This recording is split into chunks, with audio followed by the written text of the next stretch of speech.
ಇಲ್ಲಿ ಪರ್ವತವೇ ಆದ ಸರ್ವಜ್ಞ ಅನ್ನೋ ಕಡೆ ದ ಅನ್ನೋ ಅಕ್ಷರದಿಂದ ಮುಂದಿನ ವಚನ ಶುರು ಮಾಡ್ತಾ ಇದ್ದೀನಿ. ಮುಂದಿನ ವಚನ ಷಣ್ಮುಖ ಶಿವಯೋಗಿಗಳು ಅವರ ವಚನ. ಷಣ್ಮುಖ ಶಿವಯೋಗಿಗಳು 17ನೇ ಶತಮಾನದ ಒಬ್ಬ ಶ್ರೇಷ್ಠ ವಚನಕಾರರು. ಇವರ ಅಂಕಿತ ಅಖಂಡೇಶ್ವರ. ಇವರು ಅಖಂಡೇಶ್ವರ ಅಂಕಿತದಿಂದ 700ಕ್ಕೂ ಹೆಚ್ಚು ವಚನಗಳನ್ನು ರಚಿಸಿದ್ದಾರೆ. ಇವರನ್ನು ನಿರಾಲಂಬ ದೇವ ಎಂದು ಕರೆಯುತ್ತಾರೆ.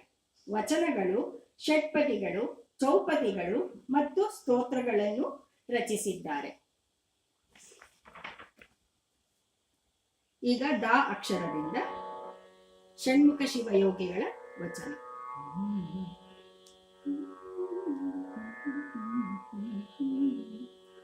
ದೇಹವೆಂಬ ದೇಗುಲದೊಳಗೆ ಭಾವ ಸಿಂಹಾಸನವ ಮಾಡಿ, ದೇಹವೆಂಬ ದೇಗುಲದೊಳಗೆ ಭಾವ ಸಿಂಹಾಸನವ ಮಾಡಿ ಜೀವದೊಡೆಯನ ಪೂಜಿಸಬಲ್ಲ, ಜೀವದೊಡೆಯನ ಪೂಜಿಸಬಲ್ಲ, ದೇವರಿಗೆ ದೇವನೆಂಬೆನಯ್ಯ, ಜೀವದೊಡೆಯನ ಪೂಜಿಸಬಲ್ಲ, ದೇವರಿಗೆ ದೇವನೆಂಬೆನಯ್ಯ.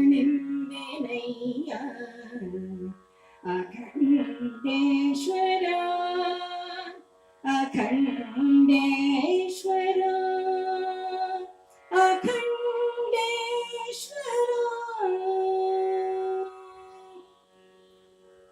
ಈ ಒಂದು ವಚನದಲ್ಲಿ ಮನವೇ ಒಂದು ದೇವಾಲಯ ಎನ್ನುವ ಒಂದು ತರ್ಕ ಅಡಗಿದೆ.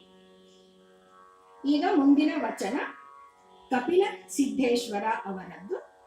ರ ಅಕ್ಷರದಿಂದ ಆರಂಭವಾಗ್ತಾ ಇದೆ. ಅಖಂಡೇಶ್ವರ ಎನಿಸಿದ್ದೀನಿ, ರ ಅಕ್ಷರದಿಂದ ಶುರುವಾಗ್ತಾ ಇದೆ.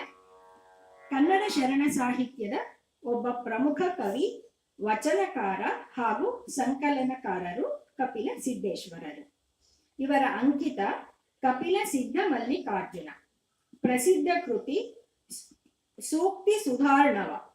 ಇದನ್ನು ಕನ್ನಡದ ಮೊದಲ ಸಂಕಲನ ಕೃತಿಯಾಗಿದ್ದು, ಹೊಯ್ಸಳರ ಕಾಲದ ಇತಿಹಾಸ, ವೀರ ಸೋಮೇಶ್ವರನ ಕೀರ್ತಿ ಮುಂತಾದ ವಿಷಯಗಳನ್ನು ಒಳಗೊಂಡಿದೆ.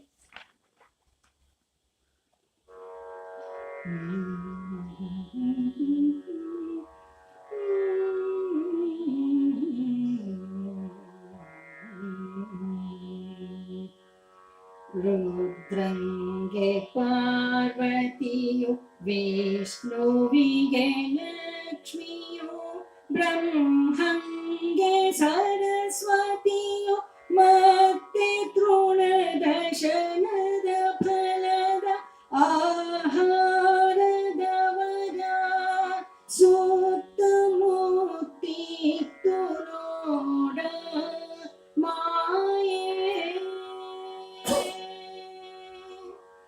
ರುದ್ರಂಗೆ ಪಾರ್ವತಿಯು, ವಿಷ್ಣುವಿಗೆ ಲಕ್ಷ್ಮಿಯು, ಬ್ರಹ್ಮಂಗೆ ಸರಸ್ವತಿಯು, ಮತ್ತೆ ತೃಣದಶನದ ಫಲದ ಆಹಾರದವರ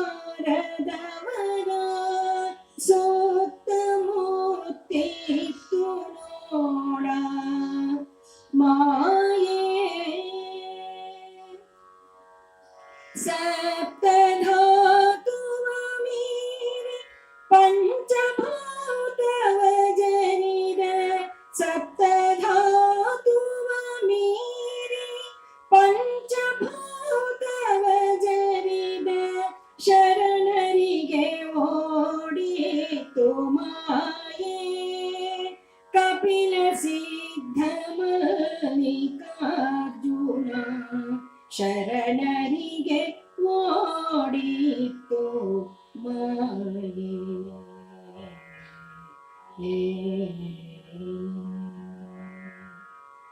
ಇಲ್ಲಿ ಸ್ತ್ರೀ ಎಂಬ ಮಾಯೆಯನ್ನು ಶರಣರು ಮಾತ್ರ ಗೆಲ್ಲಲು ಸಾಧ್ಯ ಎಂಬ ಒಂದು ಒಳಾರ್ಥವನ್ನ ನಾವು ನೋಡಬಹುದು.